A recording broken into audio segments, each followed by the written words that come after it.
Comment créer un publipostage automatique avec Excel sans utiliser Word? Bonjour à tous, c'est Alex d'excelformation.fr et dans cette vidéo, nous allons découvrir comment créer un publipostage sur Excel. Le publipostage est une fonctionnalité puissante qui permet de créer des courriers personnalisés, que ce soit pour des campagnes d'emailing, des invitations, des avis de promotion ou alors pour gérer efficacement votre relation client. Dans ce tutoriel, je vais donc vous montrer comment Excel, avec sa capacité à organiser et manipuler de grandes quantités de données, peut simplifier considérablement ce processus. Nous verrons ainsi les étapes essentielles pour mettre en place un publipostage complet qui soit totalement automatique, sans avoir besoin de jongler avec d'autres applications, comme par exemple avec Word. Nous verrons ainsi comment préparer les données, comment saisir le courrier et automatiser le publipostage afin de pouvoir créer directement un classeur Excel dans lequel nous aurons les différents courriers qui vont correspondre aux différents clients de notre base de données que nous pourrons ensuite imprimer très rapidement en une seule opération. Alors vous trouverez très régulièrement de nouvelles vidéos sur la chaîne, alors pensez à vous abonner et surtout à activer la clochette de notification afin d'être sûr de ne manquer aucune astuce et de devenir rapidement un pro d'Excel.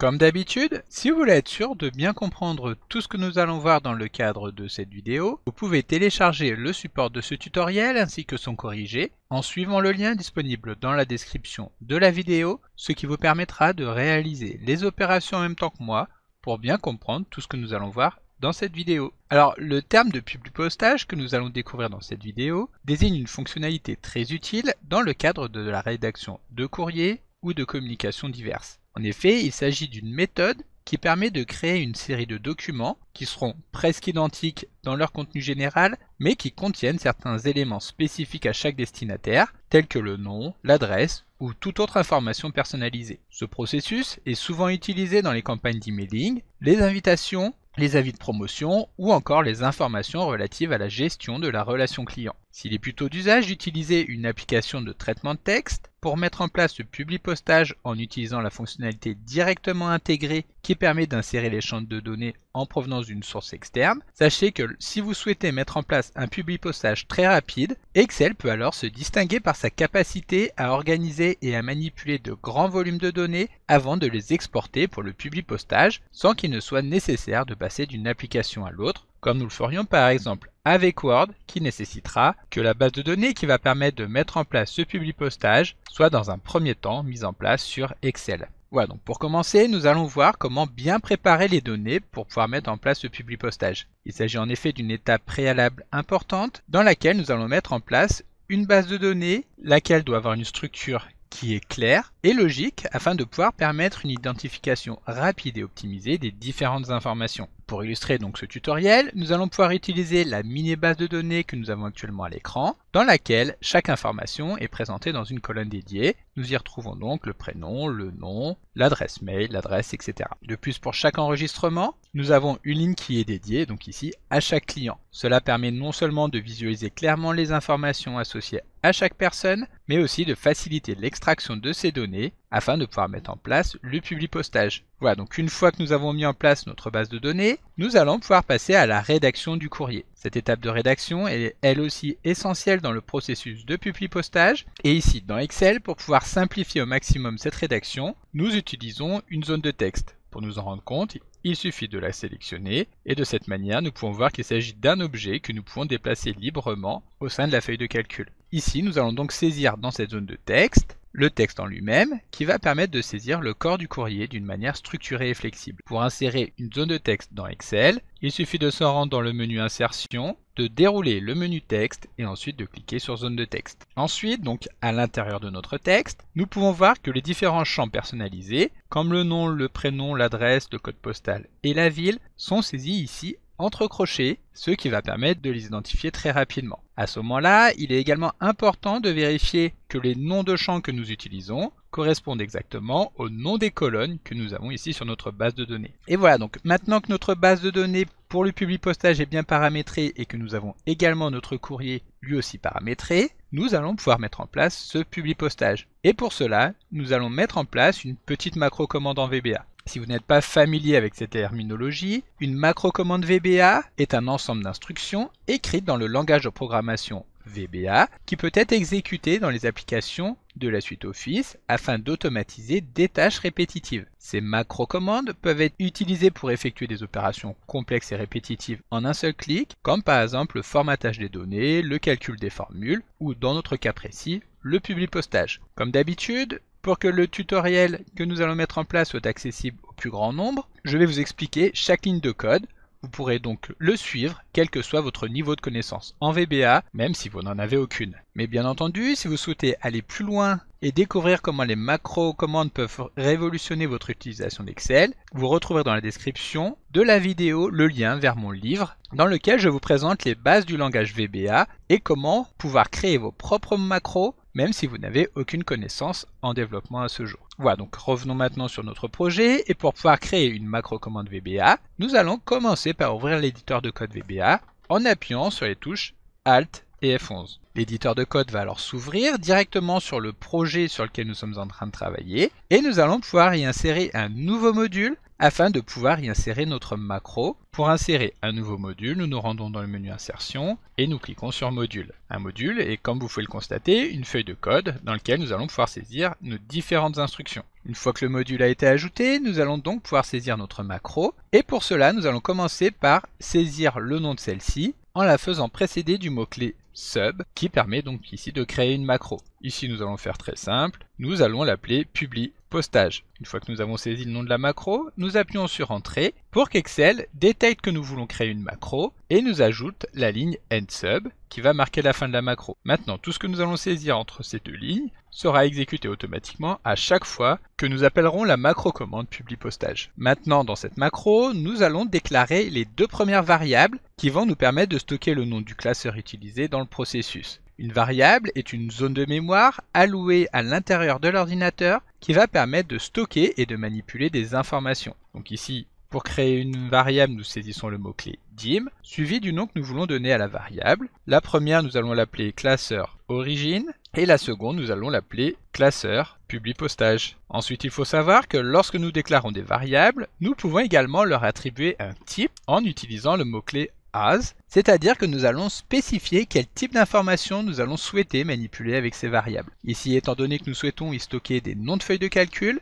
nous allons les typer en tant que string afin que celles-ci puissent manipuler des chaînes de caractères. Donc les deux variables que nous avons créées, classeur origine et classeur publipostage, sont typées en tant que string. Nous pouvons maintenant enregistrer le nom du classeur actif directement dans la variable classeur origine que nous venons de déclarer grâce à l'instruction ActiveWorkbookName. Donc classeur origine est égal à ActiveWorkbook.name. Ensuite, nous allons souhaiter que le publipostage se mette en place dans un nouveau classeur dans lequel chaque courrier nominatif sera une feuille de classeur dédiée. Donc pour cela, nous allons créer le nouveau classeur grâce à workbook.add et nous allons stocker le nom de ce nouveau classeur directement dans la variable classeur publipostage que nous avons créé juste avant. Donc nous allons répéter exactement la même opération. Classeur publipostage est égal à ActiveWorkbookName que nous pouvons utiliser ici car évidemment lorsque nous avons créé un nouveau classeur, celui-ci est devenu par défaut le classeur actif. Ensuite nous allons nous placer sur la cellule A1 de ce nouveau classeur dans lequel nous allons pouvoir enregistrer la date et l'heure du publipostage. Donc pour saisir une information dans une cellule, nous pouvons saisir directement ses coordonnées entre crochets et nous allons y saisir le texte publipostage automatique réalisé le, et là nous allons venir saisir la date en appliquant un format particulier.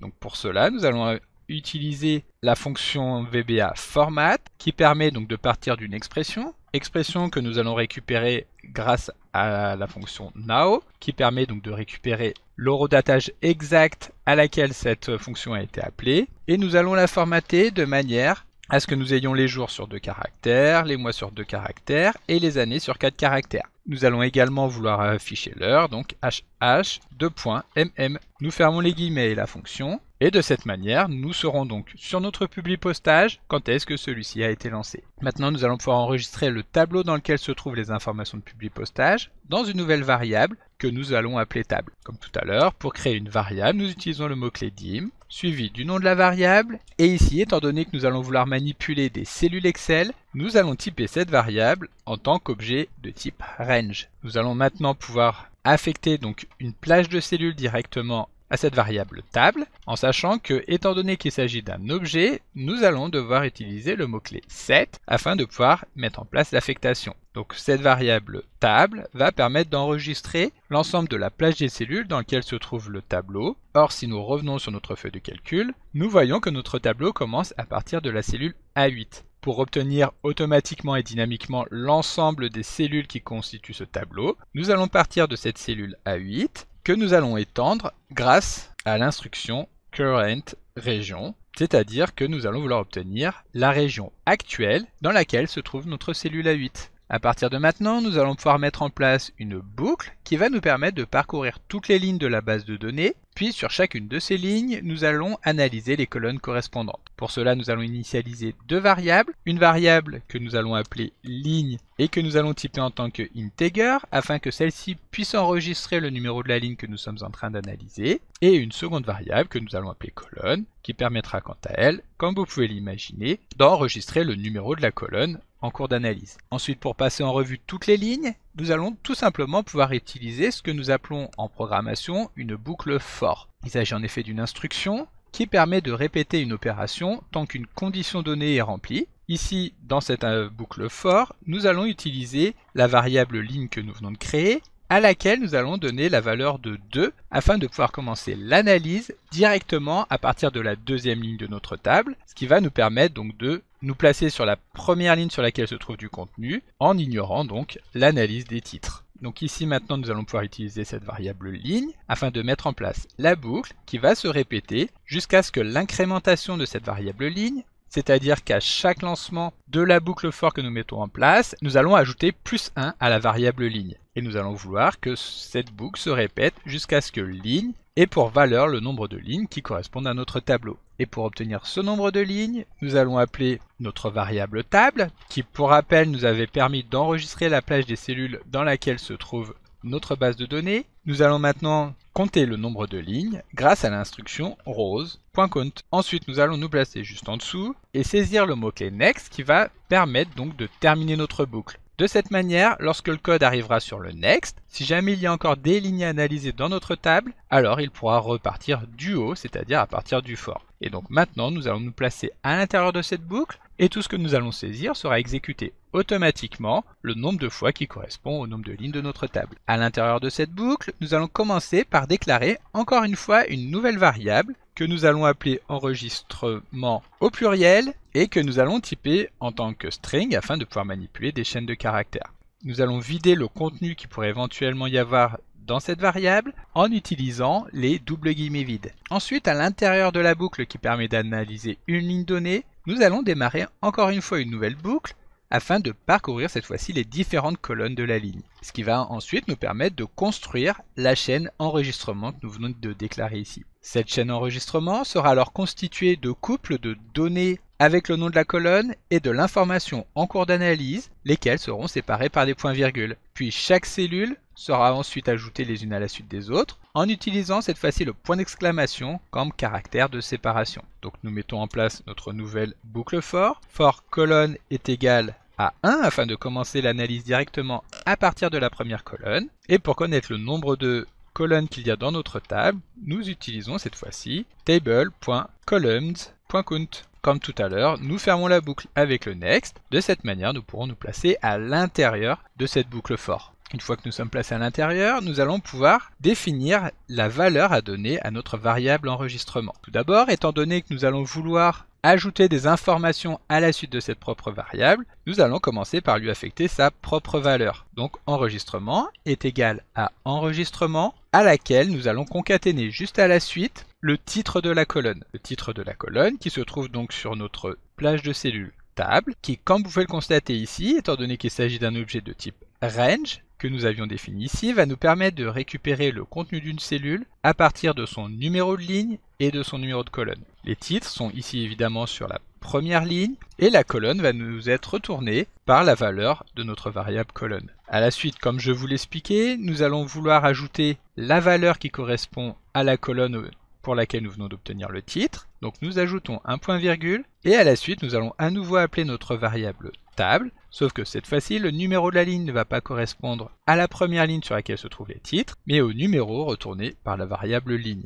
Donc ici, nous allons extraire la valeur de la cellule située à la ligne en cours d'analyse et également à la colonne en cours d'analyse. Pour finir, nous allons clore notre chaîne de caractères avec un point d'exclamation, ce qui va permettre d'identifier les différentes colonnes. Donc ici, pour que les choses soient claires, si nous revenons sur la feuille de calcul, nous aurons pour l'analyse de la première ligne, prénom, point virgule, Richard, un point d'exclamation pour signifier que nous allons passer à l'analyse de la deuxième colonne, nom, point virgule, Dassault, encore un point d'exclamation, mail, point virgule, Richard Dassault, email.com, etc. Cette manière d'enregistrer les informations dans une seule et unique chaîne de caractères va ensuite nous simplifier l'extraction de ces différentes données en utilisant tout simplement une fonction VBA qui est la fonction split que nous verrons juste après. Maintenant que nous avons donc cette variable enregistrement qui permet d'enregistrer les différentes informations, nous allons pouvoir les passer directement sur le nouveau classeur, donc le classeur publi postage. Mais avant cela, nous allons devoir copier notre zone de texte. Pour cela, nous allons utiliser ActiveSheet.Shapes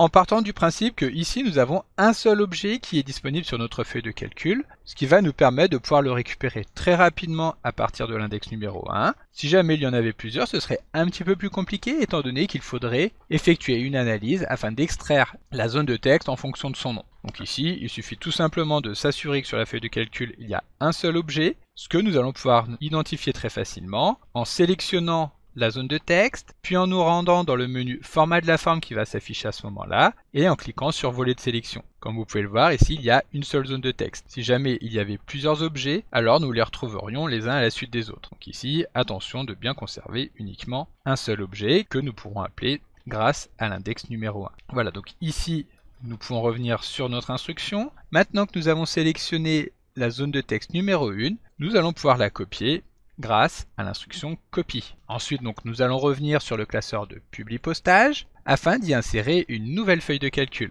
Et donc pour cela, nous allons pouvoir utiliser l'instruction Windows en spécifiant entre parenthèses le nom du classeur qui va nous intéresser. Il s'agira ici de classeur publi postage. Et pour l'activer, donc nous appelons la méthode activate. Cela me fait d'ailleurs penser que tout à l'heure nous avions créé le nouveau classeur et que nous avons commencé à effectuer l'analyse alors que la base de données que nous analysons ici ne se trouve évidemment pas sur ce classeur. Donc ici nous allons sélectionner Windows Classeur Publi Postage Activate. Nous allons nous placer ici, donc juste après avoir saisi dans la cellule A1 l'horodatage d'enregistrement du classeur. Et ici, nous allons pouvoir demander à Excel de réafficher classeur.origine. Voilà, cette petite aparté est maintenant terminée. Nous pouvons revenir sur le déroulement de notre macro. Ici, pour rappel, nous avions notre variable enregistrement qui a permis d'enregistrer les différentes données de notre table. Puis nous avons copié la zone de texte. Et nous nous sommes placés sur le classeur publi postage que nous avions créé juste avant. Nous allons maintenant pouvoir ajouter une nouvelle feuille de calcul directement sur ce nouveau classeur en sachant que dans le cadre de notre publi postage, chaque nouveau courrier correspondra à une feuille de calcul différente. Pour ajouter une feuille de calcul, nous appelons la bibliothèque Sheets et nous appelons ensuite la méthode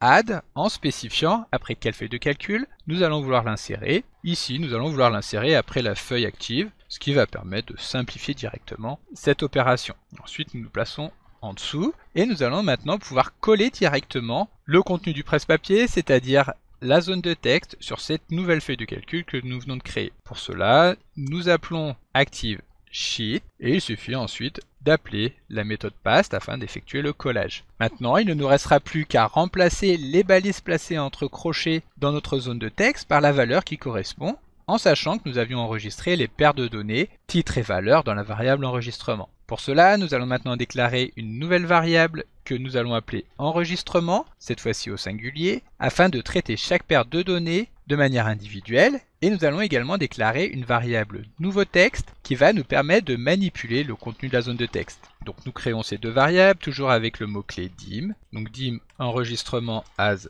string et nouveau texte, lui aussi typé en tant que string. Cela va maintenant nous permettre de démarrer une nouvelle boucle, mais cette fois-ci une boucle for each afin de traiter chaque paire de données de la variable enregistrement. Cette déclinaison de la boucle for que nous avons vue juste avant va nous permettre de passer en revue tous les éléments d'un ensemble de données. Et ici, nous allons utiliser, comme je vous l'expliquais un petit peu plus tôt dans le cadre de cette vidéo, la fonction VBA split qui va permettre d'utiliser un caractère de séparation donné afin de séparer chacune des lignes de la variable enregistrement en nous rappelant que nous avions utilisé le point d'exclamation comme séparateur de lignes un petit peu plus tôt. Donc for each enregistrement, in split.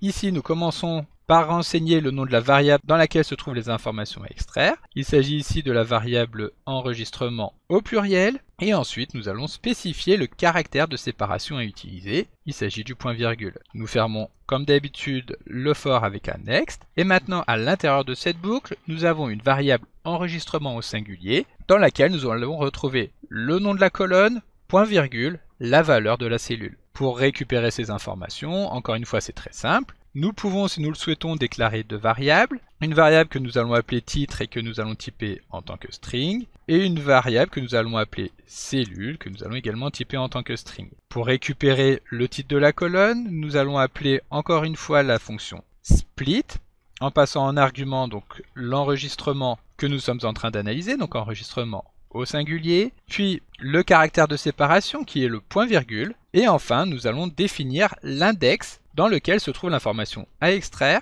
Ici, étant donné qu'il s'agit du premier élément retourné par la fonction split, nous allons utiliser l'index 0. Cela étant fait, nous allons pouvoir copier cette ligne afin de la coller juste en dessous et enregistrer dans la variable cellule, cette fois-ci le deuxième index, c'est-à-dire la partie qui se trouve à droite du point virgule, qui correspond à la valeur de la cellule. Maintenant, nous allons pouvoir enregistrer le texte qui se trouve dans la zone de texte dans la variable nouveau texte que nous avions créé juste avant. Et pour récupérer le contenu de la zone de texte, nous allons utiliser l'instruction active sheet.shapes numéro 1, comme nous l'avions fait juste avant lorsque nous avons effectué un copier de la zone de texte. Et pour récupérer spécifiquement le contenu, nous allons intervenir sur la propriété textFram.characters pour récupérer l'ensemble du contenu, .text. Une fois que nous avons récupéré le contenu de la zone de texte dans notre variable, nous allons pouvoir effectuer le remplacement. Pour cela, nous allons définir que nouveau texte est égal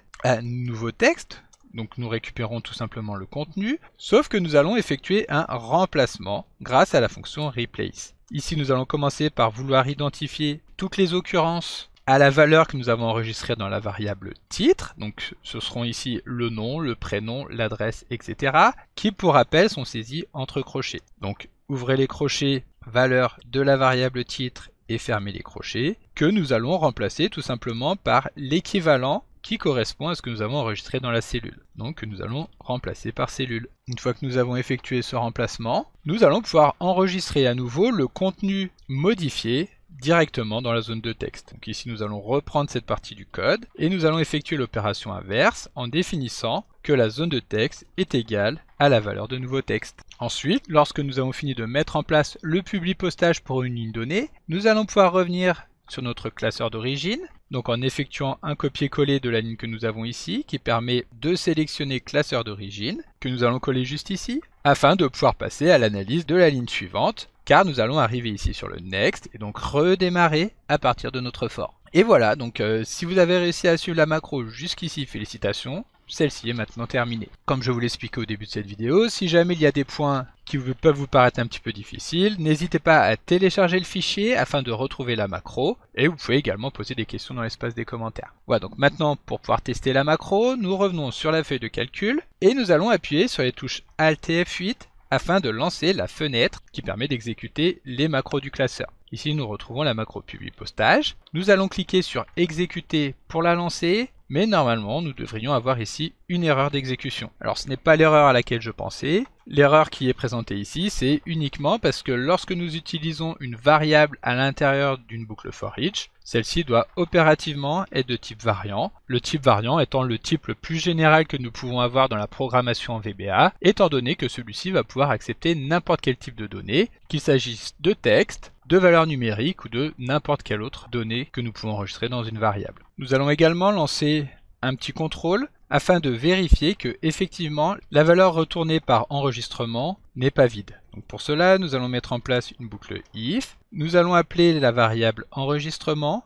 et vérifier que le contenu de celle-ci est différente de rien du tout. Et donc seulement dans ce cas-là, nous pourrons mettre en place toute l'analyse que nous avons mis ici De cette manière, étant donné que notre chaîne de caractères enregistrement au pluriel se termine par un point d'exclamation, nous aurons systématiquement un appel à la variable enregistrement, laquelle sera égale à rien du tout. Ici, nous passerons outre celle-ci, ce qui nous permettra alors de passer à l'analyse suivante. Et voilà, notre macro est maintenant terminée. Nous pouvons la tester en revenant sur la feuille de calcul. Il est possible que tout se passe sans le moindre encombre. En revanche, comme vous pouvez le constater ici, il peut y avoir une erreur qui s'affiche au moment où nous exécutons cette macro. Cette erreur est liée au fait que ici, nous avons demandé à Excel d'effectuer une copie de la zone de texte, sauf que juste après, nous lui demandons de changer de classeur. Si jamais la copie n'a pas été terminée, alors nous aurons l'erreur que nous avons constatée juste avant. Pour être sûr que Excel ait effectivement le temps de mettre en mémoire la zone de texte que nous voulons copier, nous pouvons appliquer une pause dans notre code. Pour cela, comme nous l'avons vu dans un tutoriel qui est dédié à la gestion des pauses en VBA, nous pouvons utiliser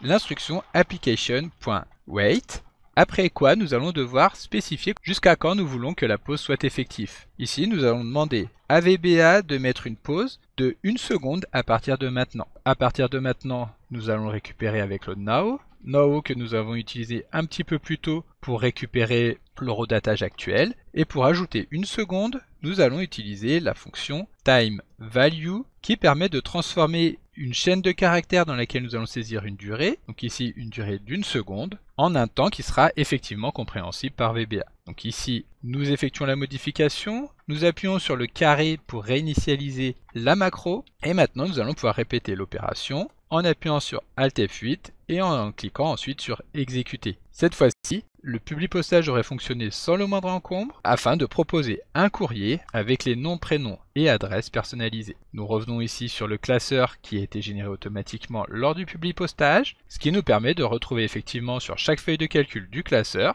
les noms et les informations qui correspondent aux différents clients. Si nous nous plaçons sur la première feuille, nous pouvons voir quand est-ce que le publipostage a été effectué. Ici, vous pouvez constater une petite anomalie, étant donné que, évidemment en VBA, étant donné que VBA fonctionne en anglais, pour obtenir l'année sur 4 caractères, ce n'est pas 4 fois A, mais 4 fois Y. Nous nous plaçons ici dans notre code et nous remplaçons les A par des Y. Cela étant fait, si vous voulez imprimer rapidement les différentes feuilles qui permettent d'établir le publipostage, il vous suffit simplement de vous rendre dans le menu Fichier, de cliquer sur Imprimer, et ici dans les paramètres d'impression, vous allez pouvoir choisir Imprimer le classeur en entier, ce qui permet de constater que ici Excel va bien imprimer les 9 pages, dans lequel nous retrouverons chacun des courriers, les uns à la suite des autres. Et voilà, donc maintenant que le publipostage est terminé, je vous laisse me dire dans l'espace des commentaires si ce tutoriel vous a été utile. Et surtout, est-ce que vous souhaitez que je fasse une seconde vidéo pour aller un petit peu plus loin et vous montrer comment réaliser cette fois-ci un publipostage par email personnalisé en créant un mail personnalisé et différent pour chacun des clients de la base de données, ce qui sera particulièrement utile dans le cadre d'une opération de marketing email ciblé. Alors surtout, n'hésitez pas à me le faire savoir dans l'espace des commentaires de la vidéo sur YouTube. Donc comme d'habitude, vous pouvez télécharger le support de secours en suivant le lien que vous trouverez dans la description de la vidéo. Si la vidéo vous a plu, n'oubliez pas de la liker et de la partager à vos collègues et amis sur l'ensemble de vos réseaux sociaux. Et vous pouvez également me laisser vos impressions dans l'espace des commentaires, je lirai chacun d'entre eux et y répondrai avec plaisir. Évidemment, si ce n'est pas encore fait, abonnez-vous à la chaîne pour ne manquer aucune astuce. C'est également très important pour m'aider à gagner en visibilité afin de pouvoir développer la chaîne et continuer de vous proposer des tas de nouvelles vidéos. Merci d'avoir suivi cette vidéo et à très bientôt pour un prochain tuto.